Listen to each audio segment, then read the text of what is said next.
Y bueno. Ay, cosplayers. Dios mío, Spidey, las cosas que me vas a hacer decir, pero bueno, ni hablar. Cosplayer.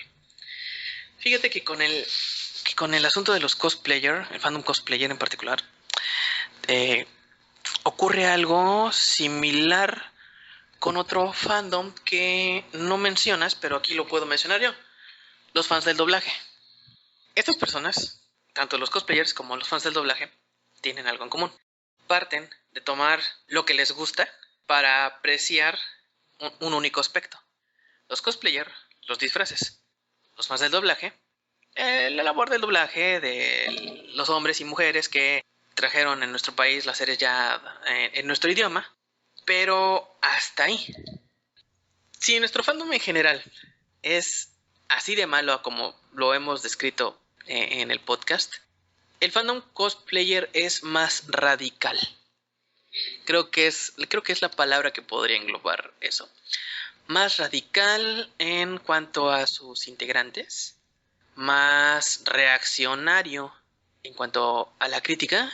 Y bueno, olvídate de que exista un motor o un ente que los cohesiona a todos en una única masa como el de gamer. No lo hay. Lo que sí hay son divas y divos. Hace poquito nuestro país obtuvo el primer lugar en el World Cosplay Summit en Nagoya, el evento de cosplay más importante, por decirlo de alguna forma, en el mundo. Una pareja de cosplayers mexicanos fueron los ganadores. Esto que estoy diciendo es un tanto para compensar todo lo, toda la parte mala que comprende al fandom cosplayer en México. No he visto hasta ahora que un suceso como el que estas personas fueran ganadoras del concurso de cosplay, de uno de los concursos de cosplay más importantes del mundo, a la gente, al fandom precisamente del cosplay, unida. En su momento dije, en una de mis pequeñas cápsulas en el podcast, que la relevancia de este evento, de este resultado, era tal que quizás podrían ser ellos las personas que podrían cimentar ese espíritu de cohesión que es ese muy, muy necesario en el medio. Si no empieza de una forma en general, por lo menos en el fandom del cosplayer, podría empezar, y quizás con ellos. Ojalá sea así, pero hay un poco de temor de mi parte de que mis palabras estén matizadas más que nada con mucho pensamiento optimista que con la realidad de las cosas. En cuanto al fandom del doblaje que te comentaba, es más o menos una equivalencia a como lo es el del cosplayer, salvo que ahí no hay divos, tampoco divas, pero hay sí bastantes personas que sí se pasan por el arco del triunfo algunas regulaciones legales para poder compartir lo que les gusta, como lo que es el doblaje. Y solo por ponerte un ejemplo más o menos oscuro, pero que sí tuvo cierta relevancia en nuestro país. Hace como 3 años hubo un grupo de un estudio de doblaje que, así, sin decir agua va, se pusieron a doblar los episodios de la serie Shingeki no Kyojin y los completaron. Y los tuvieron para descarga por un tiempo, hasta que los obligaron a que dieran de baja las descargas de esos episodios. Pero sí, existieron y bueno, ya ni te digo los argumentos que utilizaron estas personas para justificar con entero orgullo el trabajo que realizaron. Más o menos por ahí va mi desagrado por el fandom cosplay, perdón, por el fandom del doblaje. Pero como te digo, o sea, en lo general, si somos una estructura que tambalea dentro de nosotros, con los cosplayers y los del doblaje, no, olvídate, estamos out. Con los trekkies, fíjate que de los trekkies yo no tengo nada que decir al respecto, ya lo comentamos un par de veces. En general, mis respetos. Sí, ellos y Star Wars son los más sólidos, ¿no? Chacatamente. Los bronies, ay, Dios. Bueno, los bronies. Vamos a dejarlo en que existen. La verdad no me atrevo a tocar tanto ese fandom. Que, ok, reconozco que son muy valientes. tomando en cuenta el grueso de edad que conforman este fandom en particular, Ajá, sí. son muy, muy valientes, muy arrojados, muy creativos, pero sí bastante perturbados. Vamos a dejarle hasta ahí. Y mira, si no fuera porque ellos gustan de los caballitos, los pongo al mismo nivel que los niños rata. Bueno, los pondría casi al mismo nivel que los niños rata, pero con una diferencia. Los niños rata no tienen creatividad, los bronies sí. Y en eso sí puedo decir, no, mis respetos para los bronies. Bueno, ahí sobre los bronies hay como que un fenómeno que he observado, que no sé si se deba a qué realmente esta apropiación de la gente de 18, 20 y tantos años de este tipo de series destinadas para niños y que se vuelven más fans que los niños, ¿no? Y digo, no es el único ejemplo el de My Little Pony. Está Hora de Aventura, está 31 Minutos, la serie de títeres chilena. Ahorita Steven Universe, o no sé cómo se llame. Esa sí realmente no la conozco. Pero bueno, son chavos que están en los 10 y tantos, 20 y tantos. Y realmente es curioso, ¿no? Que sean en esta edad esa gente que gusta de este tipo de series. No más que los niñitos a los que está destinado, ¿no? La audiencia o la demografía natural para la que van estas series. En mi opinión, yo opto por hacer un sesgo. Este sesgo es personal, ¿eh? Yo sí separo a los fans de My Little Pony del resto de las series que comentabas, como Hora de Aventura, o esta otra serie de... Ay, ¿cómo se llamaba? Ay, una de un jardín, ya no recuerdo cómo se llamaba, pero muy buena, una miniserie, o Regular Show. Yo sí hago un sesgo.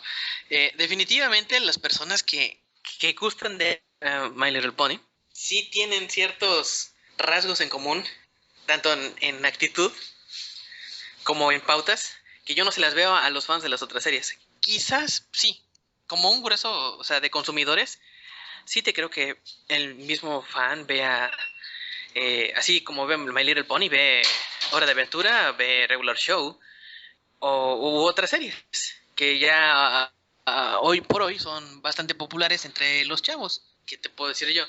A mí me encantan también esas series. Menos, por supuesto, My Little Pony. Ya desentrañado más o menos el asunto con los fandoms, te decía al principio, yo considero que a fin de cuentas las etiquetas siempre van a existir y los cambios para cada etiqueta van a persistir y van a ser cambiantes constantemente. En palabras sencillas, yo considero a todos, parejo, fans, nada más. Fans de la animación, fans del cosplay, de los videojuegos, de la tecnología, de las series de animación en general, como quieran hacer el sesgo, animación occidental, animación oriental, pero animación al fin y al cabo. Todos y todas las personas que somos parte de esto, somos fans. Y en el grueso total de todos esos fans es como conformamos el fandom. No sé qué necesidad hay de complicárnosla tanto en ese sentido. Esto lo digo en términos generales. Si buscamos a definir en una única palabra a todos. ¿Cómo me considero yo? ¿Un fan? Y aquí es donde ya me puedo y nos podemos permitir el usar las etiquetas. Pero fíjate que ocurre algo aquí chistoso conmigo. Yo te puedo decir que me considero un otaku, pero al tiempo te puedo decir que no lo soy. Tú dirás, ah cabrón, ¿cómo está eso? Eres, pero no lo eres. ¿De qué se trata? Aquí te va. Cuando yo conocí esto de la animación japonesa, también conocí la palabra otaku. Cuando investigué de qué se trataba esta palabra, decía básicamente el texto: fanático de la animación japonesa y la historieta japonesa. Dije, mira, dice fanático de la historieta y la animación japonesa. Bueno, pues si eso es un otaku, entonces eso yo soy, porque soy un fan de la historieta y la animación japonesa. Y tan, se acabó la discusión. Pasaron muchos años después y ya documentándome me entero de las circunstancias por las que se originó la palabra otaku, lo que significó en un principio, lo que acabó significando después, al grado de que es una palabra tabú en Japón, y respetando el origen de las definiciones a nivel lingüístico, por decirlo de alguna forma, comparando. Ok, un otaku es una persona obsesiva por cualquier cosa. Así como hay otaku de la animación japonesa, hay otaku de las canicas, otaku de las corcholatas, otaku de los insectos, otaku de las revistas de moda, otaku de lo que sea en Japón. Si lo maneja a ese grado de obsesión hasta llegar a una suerte de, no sé, disolución social de la persona, y si yo hago la comparación de eso, ok, a ver, yo soy una persona obsesiva, una persona que se aísla socialmente, que busca perder contacto con la sociedad, con sus familiares, con sus amigos. No, para nada. No, no, no, no. Si eso es otaku, entonces yo no lo soy. Yo no lo soy porque no tengo ni siquiera para empezar la solvencia económica para acercarme al consumo de lo que consume un otaku normalmente a lo largo del año. Que se le eche entre ramen, videojuegos, tenga, figuras y anime. Ser un otaku es tener solvencia económica para consumirlo enteramente en tu afición y abocarte todo el año a eso. Por lo tanto, ninguno es otaku en México. Si lo tomamos bajo que el concepto otaku viene de Japón y como que le tocó un par de lavaditas hasta que se define tal cual como lo es allá. Es una palabra tabú, una mala palabra, y aquel que se considera así es mal visto en Japón. Pero resulta que en esa misma indagatoria me entero también que el acercamiento de la animación japonesa y la historieta en nuestro continente se debió a la influencia de Estados Unidos, que llegaban sus equipos de traducciones y mercancía ya traducida al inglés. Cuando se documentaron ellos en su momento respecto al asunto de otaku, ellos, por propaganda de sus tiendas y de sus productos, poco a poco cambiaron el sentido de ese significado. Ok, sabemos que otaku es una mala palabra en Japón, pero ¿qué tal si hacemos que la gente que nos consuma aquí en Estados Unidos lo tome de otra forma? Que otaku sea una persona que consume y que le gusta la historieta de la animación japonesa. Ah, ok, me parece buena idea. Y así, con el paso del tiempo, se difundió esta nueva concepción de otaku, no como desadaptado social, sino otaku, fan del anime y el manga. Se hizo popular en todo Estados Unidos y con la derrama cultural de las primeras tiendas de cómic en México, fue como ya llegó en años siguientes esa consideración de otaku. Ustedes son otakus. Ah, canijo, ¿qué es otaku? Pues fans de la animación y la historieta japonesa. Ah, pues órale, pues nos encanta y somos otakus y a darle duro. Y así.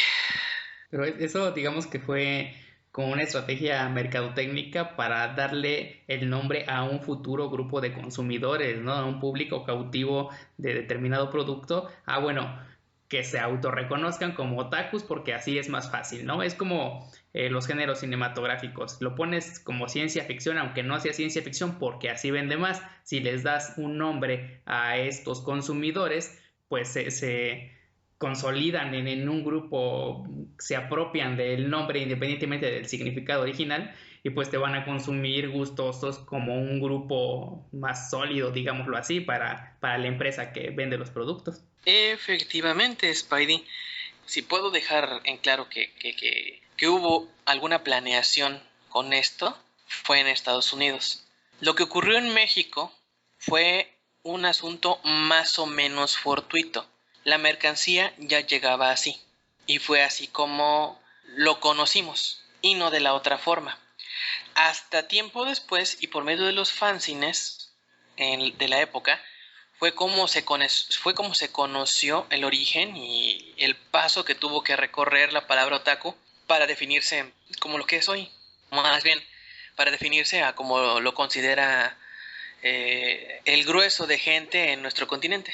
Fans de la animación y la historieta japonesa, y no desadaptados sociales. Ajá, así digamos que ya es, ya no tanto como uno se nombre, sino como uno conciba el término, ¿no? Si hay quien dice, bueno, yo voy a concebir otaku como el término japonés, como el desadaptado, el fanático extremo de algo, pues bueno, entonces yo no me considero así, pero si yo lo considero o acepto el término como ya esa americanización que se le dio al significado, pues bueno, a lo mejor sí soy un otaku, ¿no? Y lo mismo con el resto de términos que finalmente responden a consumir un producto específico, a excepción, como ya lo dijimos, del caso de los gamers, que sí yo también los veo un poco más, pues es que ellos sí ya van a lo que van, ¿no? Van a los videojuegos, van a consumir estos productos.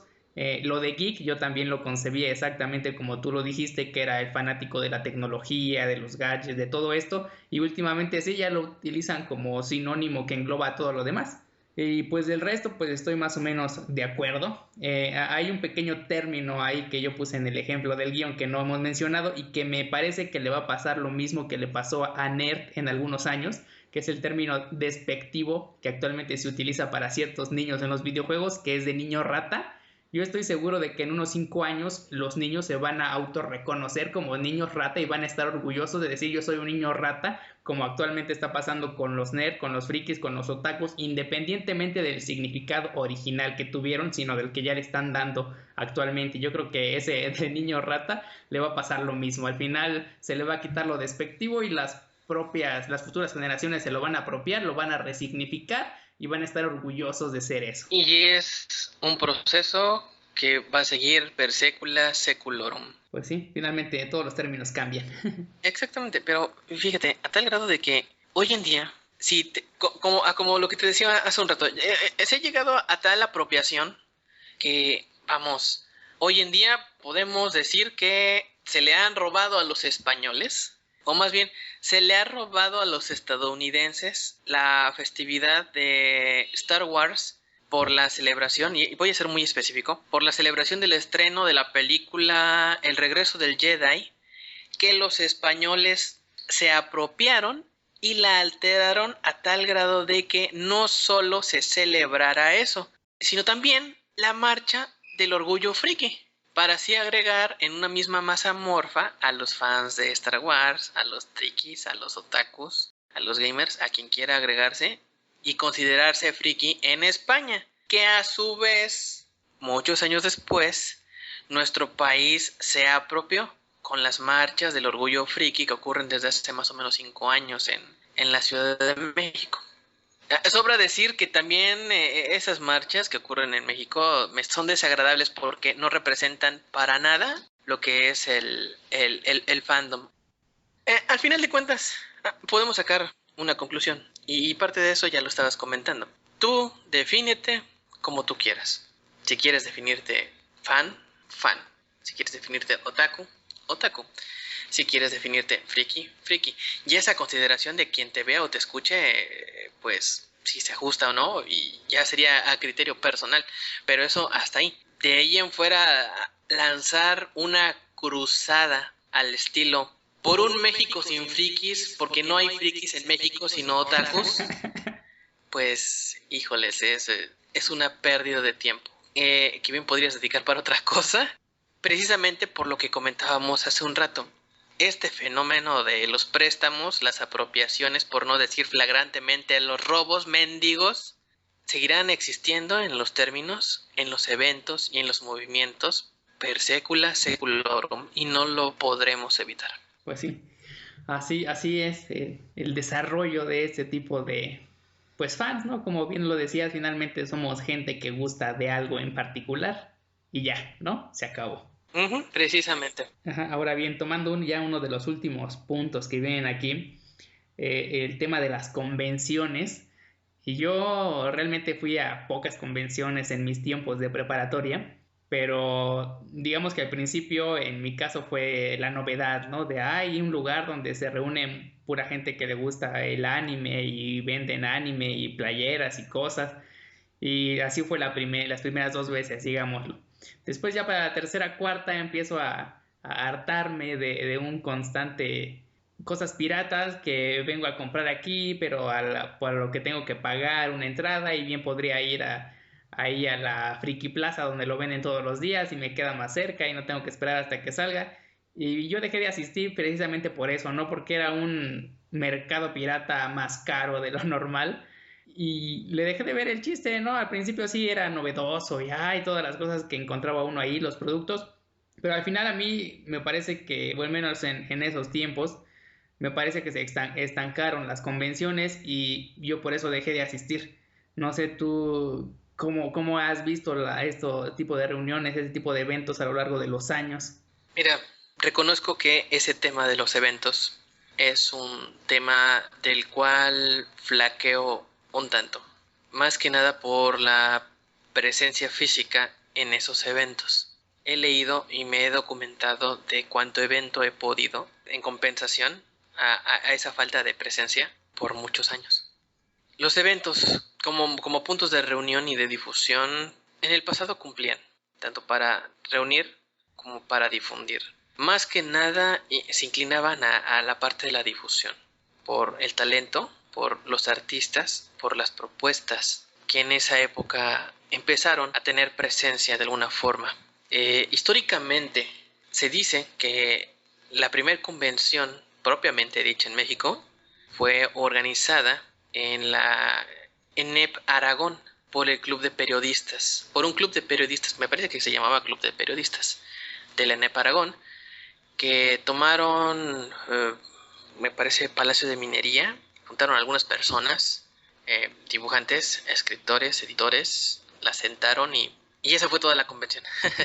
Por lo que historiadores como por ejemplo Luis Gantús, dedicado enteramente a las cuestiones de la trayectoria de los eventos del medio en México, tanto de cómic como de manga y anime, que actualmente es el organizador del Festo Cómic, que se organiza una vez por año en la Ciudad de México. Él toma en cuenta ese evento. Sin embargo, no lo considera como la primera convención como tal, en forma. Si bien se considera como primer convención, la de los periodistas, es precisamente porque juntó mucha fanaticada de estos autores y de esos editores que estaban ahí, reunidos en esa ocasión. Y fue una cosa bastante fortuita. Pero si se habla verdaderamente de un primer evento organizado con el enfoque, o bueno, al menos con lo que se interpretaba en ese entonces como un enfoque de convención en México, de cómic, fue la Conque. La Conque fue el primer evento enteramente convención que existió en México. Ya posteriormente le siguieron otras como la MESIF, la Rocapoca, la Utopía, bastantes años después, por ejemplo, la Mole, que llegó para quedarse, que al día de hoy sigue. Ay, creo que me cuesta un poco de trabajo decirlo, pero también TNT. Y de ahí pues, entre idas, salidas, desapariciones, los pocos eventos que quedan hoy por hoy son eventos, convenciones propiamente de cómic, mi manga, TNT y la Mole. Si bien al principio te comentaba que la inclinación por los eventos, por los primeros eventos era por reconocer, difundir, proyectar y hasta cierto punto capitalizar el talento nacional en cuanto a ilustradores, dibujantes, animadores de la época se refería. Poco a poco la parte del consumo y entretenimiento empezó a tomar mayor relevancia hasta que justo en los inicios del 2000 ya era evidente esa inclinación por el consumo y el entretenimiento que por la difusión, la formación y la proyección de esos talentos. Yo aquí es donde veo que se hizo una separación. Si bien tenían presencia todavía esas personas que generaban ese talento, ese capital creativo, con el paso del tiempo les fueron dando menos espacios, menos espacios, menos mesas, menos presencia, menos de todo. Hasta tenerlos al final en el rincón más perdido que quieras imaginarte del recinto donde se está realizando esa convención, cuya atracción principal es alguna cosplayer tetona que esté enseñando las nalgas, alternando con un grupo japonés y después con alguna proyección plagiada de Vocaloid, cuya presencia en México al día de hoy es ilegal. Fíjate que este razonamiento yo lo concebí hace poquito con una situación que afortunadamente me tuvo que pasar en la Ciudad de México. Aquí va un detalle. Yo nunca había ido a la Ciudad de México hasta el 2012, que fue cuando conocí ya en presencia física los eventos tal cual así en México. Aunque el primero que me tocó fue uno que tenía que ver más con subculturas y consumo. Se llama J-Fest, dedicado enteramente a lo que es la música asiática y el consumo de productos culturales, tanto de Corea como de Japón. Ahí tuvimos presencia como Kokuban, promoviendo merchandising de las series que proyectábamos en una primera edición del Konichiwa Fest.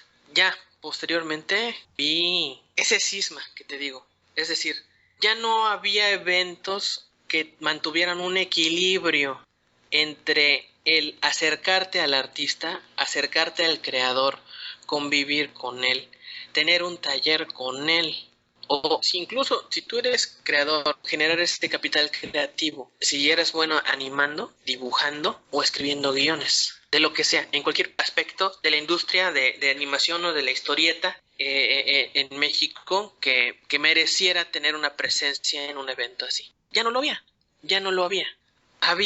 Hay y seguirá viendo lo que te acabo de decir. Alguna cosplayer tetona enseñando todo, el grupo japonés, el concepto mediático digital plagiado, pero ocultado de una forma muy, muy descarada ante incluso representantes japoneses en nuestro país.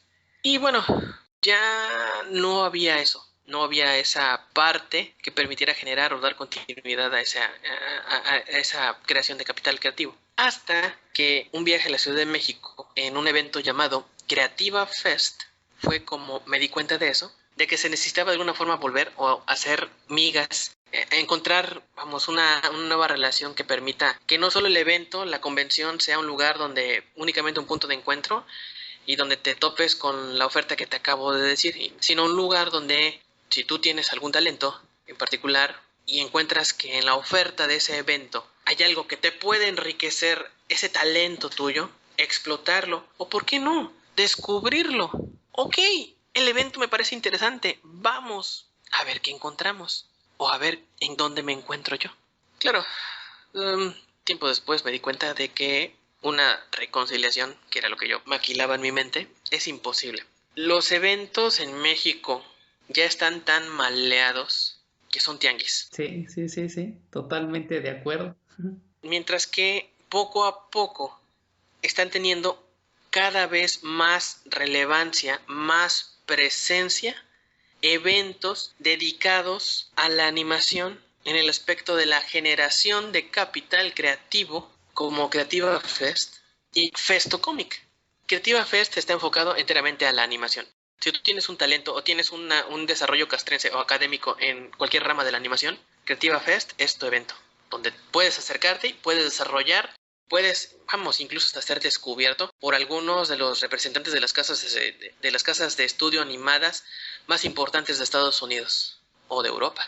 Me tocó en esa ocasión ver algunos representantes de esos estudios con revisiones de portafolios de muchos chicos, de muchos estudiantes que esperan una oportunidad.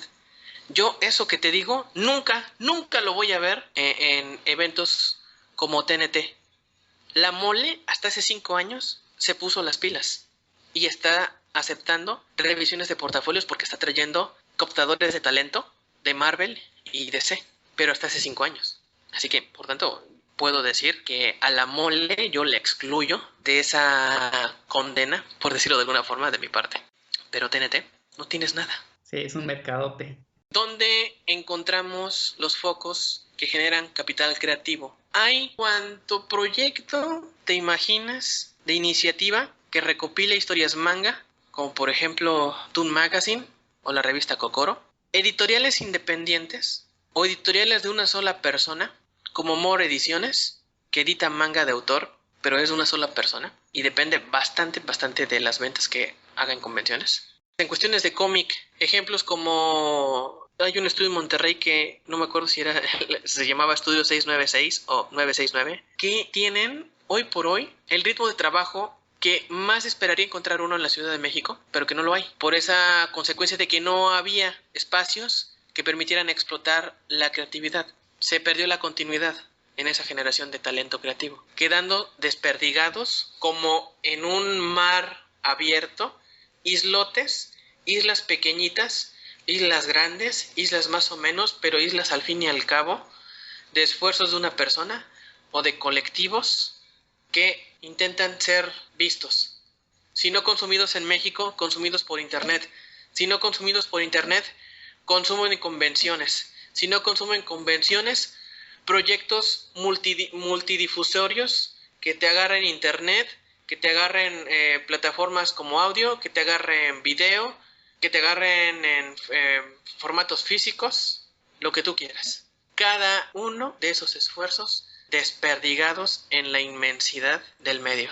Sí, mucha razón. Y es un poco de lo que ya medio se ha hablado en otros podcasts, de que no es que no haya creatividad, no es que no haya producción, es que no hay los medios en donde mostrarla, ¿no? Las convenciones dejaron de ser justamente eso, convenciones, lugares donde se mostraban los trabajos de los artistas, se convirtieron, como bien lo dijiste, en tianguis. No encuentro un mejor adjetivo que tianguis para las convenciones, y justamente fue una de las razones por las que yo dejé de asistir. Le dije, bueno, de venir aquí a ver los mismos puestos de las mismas baratijas piratas, pues bien las puedo ir a ver ahí a donde se ponen todos los días, ¿no? Como te digo, a raíz de esa separación, el vacío generó todo lo que te acabo de decir. Como bien comentabas, y bueno, me dices que en otros podcasts ya manejaban eso, al haber carencia, comentas la hueva, no hay creatividad, todo se pierde. Generaciones enteras se perdieron. Sí. En ese sentido. ¿Y qué nos queda? Bueno, ahí están unos cuantos ejemplos que te digo, y mira, y es hacerle promoción gratuita a los eventos, pero la verdad se lo merecen, porque están agarrando de forma seria, de forma académica, de manera formal, la creencia de que aquí en nuestro país hay talento y puede ser explotado, puede ser encontrado, puede ser descubierto. Creativa Fest en cuestiones de animación, Festo Cómic en cuestión de cómic de autor nacional. Hoy por hoy, Festo Cómic es la plataforma más importante para cualquier autor o autora de cómic o historieta de cualquier tipo, incluyo manga, para poder dar a conocer su trabajo, difundirlo y venderlo. Y sobre todo, hasta eso, porque no importa que tú puedas tener la presencia, el megaproyecto, y lo presentes y lo vendas como si fueran granos. Si tú no le das continuidad a eso, te perdiste y los perdiste. Festo Comic procura e invita constantemente a que si tú fuiste parte de un proyecto que tuvo éxito, le des continuidad. No lo dejes ahí, porque es otro de los tantos males que hay en las cuestiones del mundo comiquero en México. De que le chingas, pero al final te da hueva y lo dejas. Por la razón que tú quieres poner, lo dejas. Y no debe ser así, no debería ser así. Festo Comic promueve bastante eso, y en general todo el talento nacional en cuanto a la generación de historietas. Ok, ya comentamos Creativa Fest, ya comentamos Festo Comic. La mole. Si es tu tirada ir a cazar los peces gordos, Marvel y DC, la mole es lo tuyo. En las 2 o 3 ediciones que hacen a lo largo del año, van cazadores de talentos de las editoriales o de las subsidiarias a buscar gente, como cualquiera que esté escuchando este podcast, a que si tiene la habilidad, la destreza y el compromiso para aventarse a dibujar en Estados Unidos, adelante.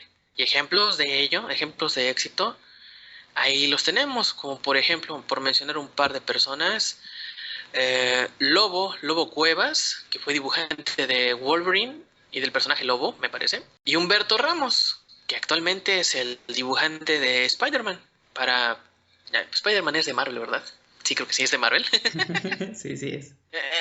Para The Amazing Spider-Man de Marvel, y ahí lo tienes. Hace poco tuvo una firma de autógrafos de Civil War con una portada variante que presentaron en el programa, en el podcast, y que es también videoblog, Los Forasteros, que junto con Gantús y otras personas, como el novelista gráfico, por ejemplo, Edgar Clement, cuyos trabajos como Operación Bolívar y Los Perros Salvajes, pues es de lo poquito de calidad que se tiene en cuanto al desarrollo de novela gráfica en México. Y así podemos echarnos cuantos autores de cómic han tenido pues trayectoria, renombre y presencia hoy por hoy en nuestro país.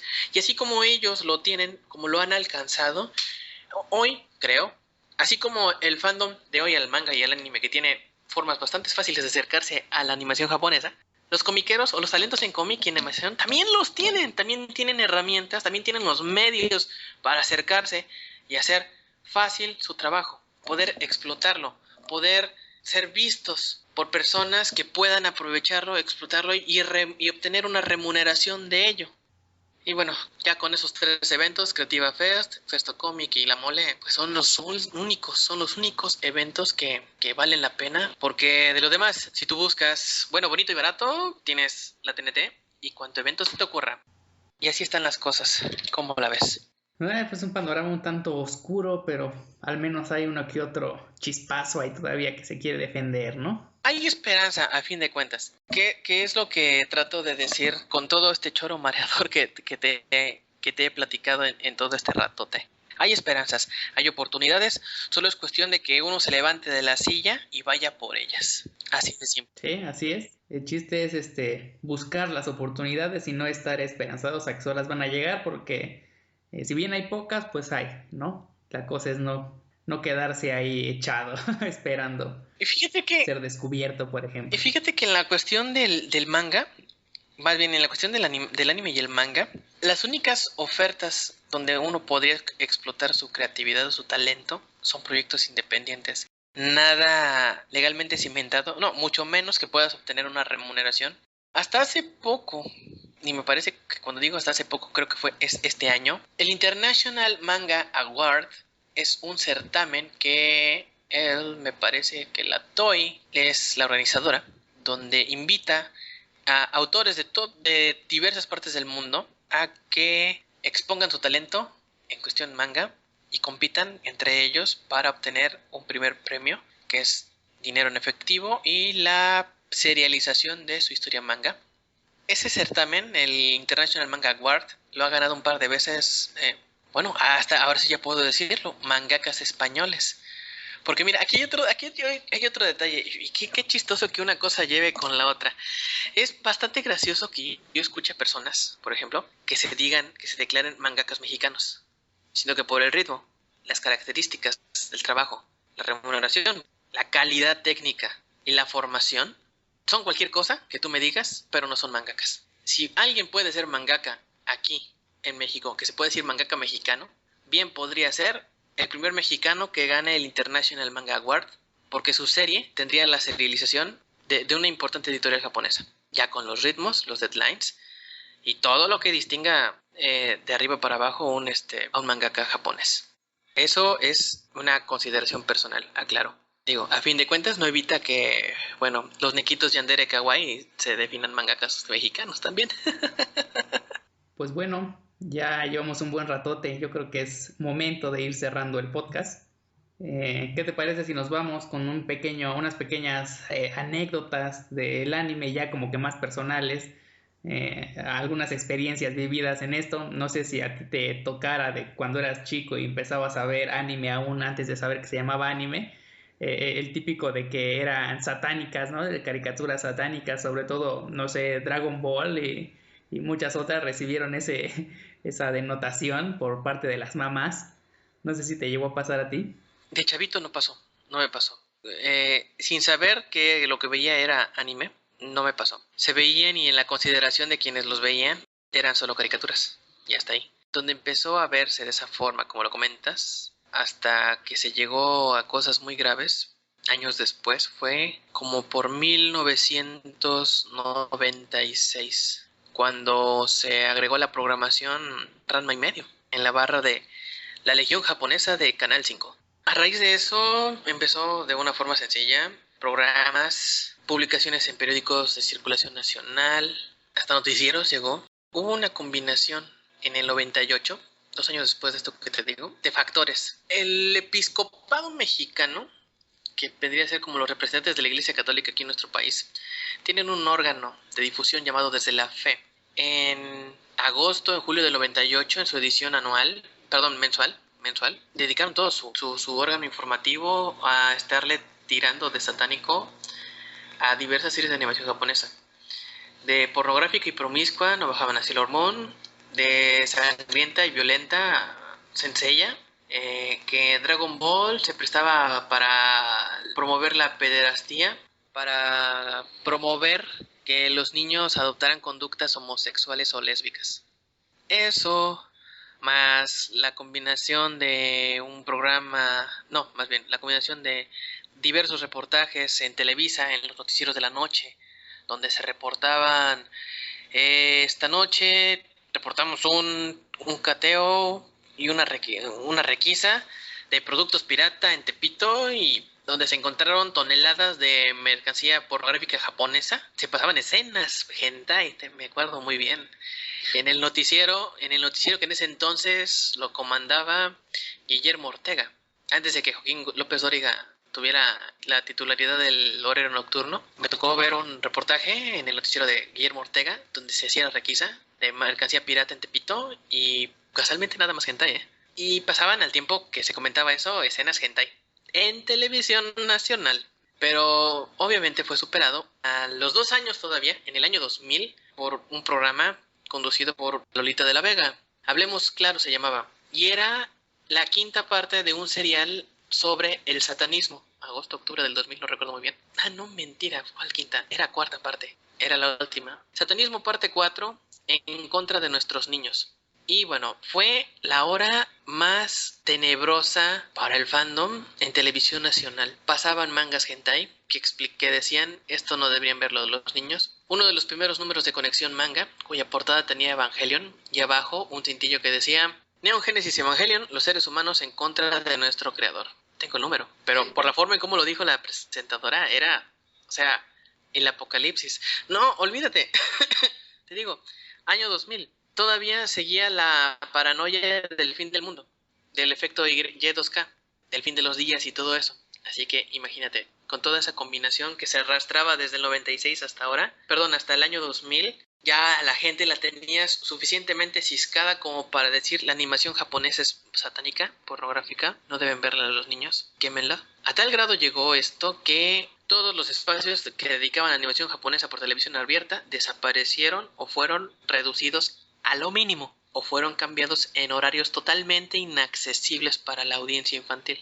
Una de las consecuencias pues más graves de esto, se seguían con reportajes obviamente en diversos programas de noticias sobre lo que opinaban las personas sobre la animación japonesa y lo mal que le hacía a la juventud y a la niñez mexicana. Que recuerdo una señora que le preguntaron, un presentador de TV Azteca le preguntó, Pablo Latapí, que qué opinaba de las animaciones japonesas, y la señora más o menos le dijo, pues yo opino que el Goku es satánico, señor. Sí, ese Goku es satánico, deberían sacarlo del aire y quemarlo, ese Goku. Ay, Dios. Mira, a tal grado llegó esto, y fue grave, fue muy serio, que en el año 2001 un párroco de el estado de Hidalgo convocó a una quema, como si fuera la Edad Media, de mercancía de Pokémon. Los convocó a misa y al día siguiente era la quema. Por un lado, los feligreses cumplieron lo que prometieron. Llevaron mercancía de Pokémon y la arrojaron en grupitos así en un gran bonche, y esperaba ser quemado. Pero el párroco se retractó, se negó a quemarlo. Y después él dio una suerte de disculpas, que él, según él, sus feligreses lo interpretaron mal. No dijo que la animación japonesa era buena, pero tampoco dijo que era mala, simplemente dijo que lo interpretaron mal. Dato curioso, el Papa Juan Pablo II, en vida, para cuando ocurría esto que te cuento, le gustaba Pokémon. Chistoso, ¿no? Sí, justamente en este año que dices de lo de en Hidalgo, ¿no? Dices que fue. Sí, en el estado de Hidalgo.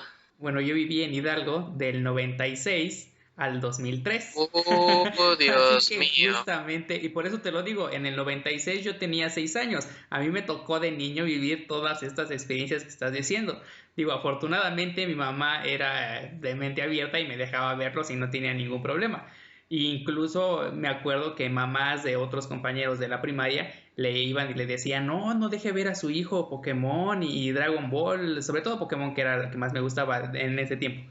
Porque es satánico y que no sé qué, y como mamá pues es la mayor atea que podrías conocer, pues le venía valiendo, ¿no? Entonces, sí, yo sí lo viví de niño, eso de que muchos padres estaban aferrados de no, es satánico, no, que violento, era satánico, violento, pornográfico y causaba convulsiones, ¿no? Eran los estigmas de la animación que tenía la animación japonesa cuando yo era niño, y justamente sí, en Hidalgo se puso medio fuerte, y por eso quería sacar a tema estos eventos que pasaron justamente en la segunda mitad de los 90. Fíjate que el caso de los ataques epilépticos sí fue real.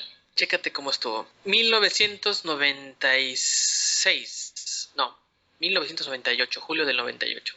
En uno de los fanzines, en Domo, se lee la noticia, la transcripción de una página en inglés, de que la emisión de un episodio de Pokémon provocó ataques epilépticos en niños. Resulta que en una audiencia, resulta que en la emisión, creo que presentaban el Pokémon Polygon, uno de los ataques de este Pokémon se representaba por una combinación muy rápida de colores. La combinación rápida de colores fue vista por muchas personas ese día en la televisión japonesa, pero de todos los que lo vieron, alrededor de 270 y tantas personas presentaron síntomas de dolor de cabeza. De esas 270 y tantas, solo 6 personas, 6 niños, sufrieron realmente los ataques epilépticos. En investigación médica se concluyó que la razón por la que ocurrió esto era que la combinación particular de los colores en esa escena provocaba la activación de una fotosensibilidad latente. De todos los que lo vieron, 270 y tantas personas estaban predispuestas a sufrir de lo que se llama fotosensibilidad, que es una condición en la que el cerebro le cuesta mucho interpretar una combinación sucesiva de colores a tal grado de que se atrofia, se confunde y en la confusión pues provoca jaqueca en la mayoría de los casos. En casos graves donde ya se confirma una fotosensibilidad activa, provoca episodios epilépticos. Y bueno, solo en estos 6 niños se comprobó efectivamente una predisposición activa a la fotosensibilidad. La nota se hizo grande en Japón. Muchos creen, fíjate, aquí hay uno de tantos mitos que se dice en Japón.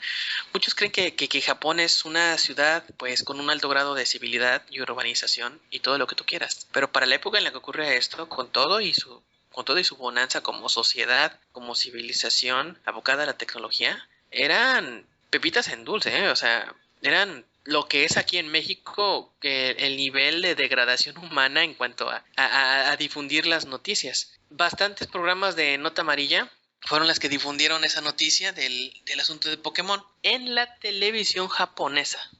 Y así como en México, muchas personas en Japón concluyeron que ver Pokémon también era malo, que era nocivo, porque provocaba eso. Tiempo después, en futuras repeticiones de temporadas, se hicieron bastantes cambios a la edición de ese episodio, que en algunos países cuando se exportó, se cortó la escena, y en otras se redujo la intensidad, la claridad de los colores para que no provocaran los efectos de fotosensibilidad. Eso me recuerdo muy bien que ocurrió solo en Inglaterra. Aquí en México, en este caso, nunca fue emitido ese episodio. Se lo saltaron, así como se saltaron otros después.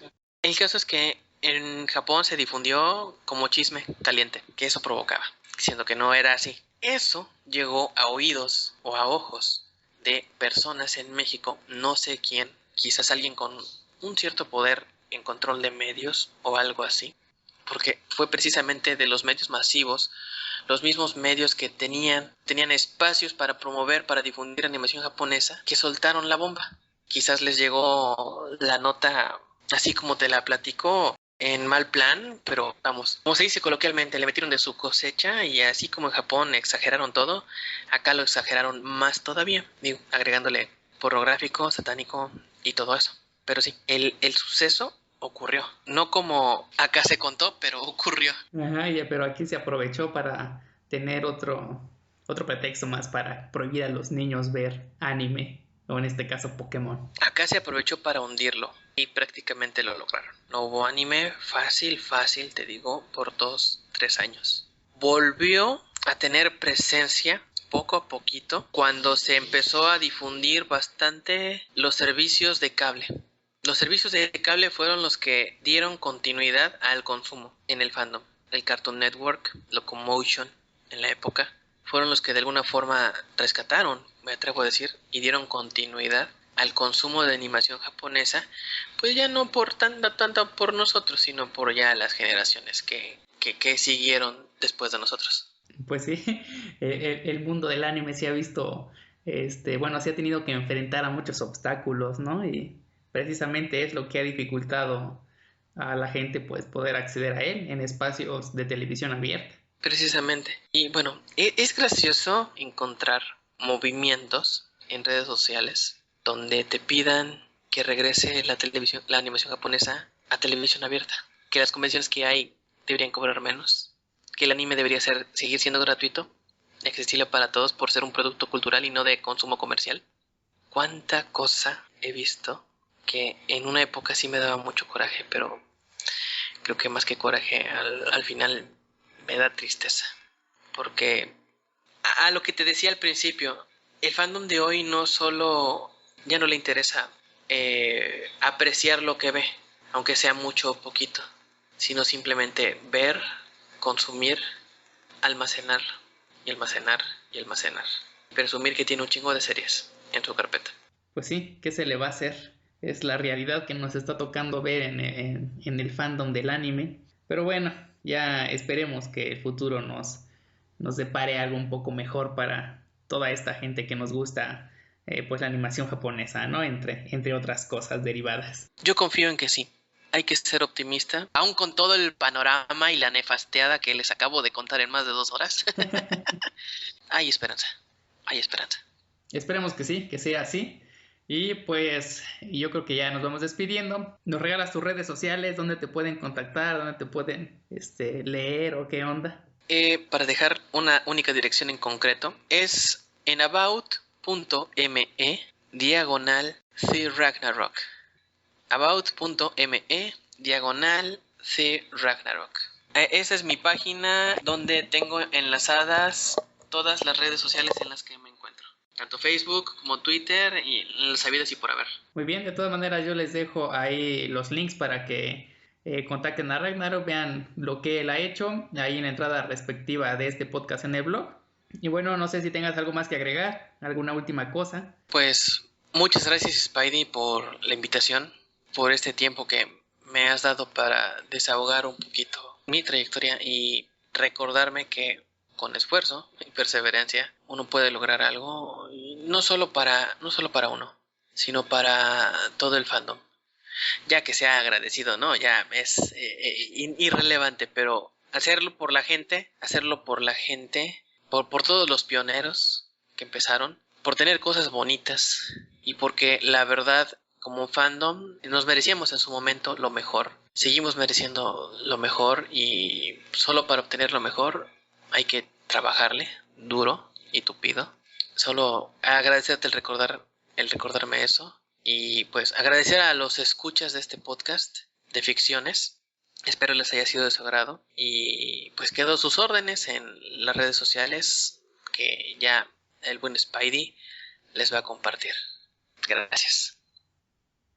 Pues bueno, a mí no me resta más que agradecerle aquí a Ragnarok que haya aceptado la invitación, que nos haya compartido pues todas sus experiencias que he vivido en estos años de fan del anime, del manga, de todas estas cosas japonesas que nos gustan. Y bueno, yo me despido. Recuerden visitarnos en cafeanimelive.com. Nos encuentran en Facebook y en Twitter como Café Anime Live. Y aquí en el podcast de ficciones que pueden descargar de Spreaker, iTunes e iVoox. Así que yo soy Cuau, me despido, nos vemos en la próxima emisión de Ficciones, un podcast sobre cosas frikis de la cultura pop. Hasta luego.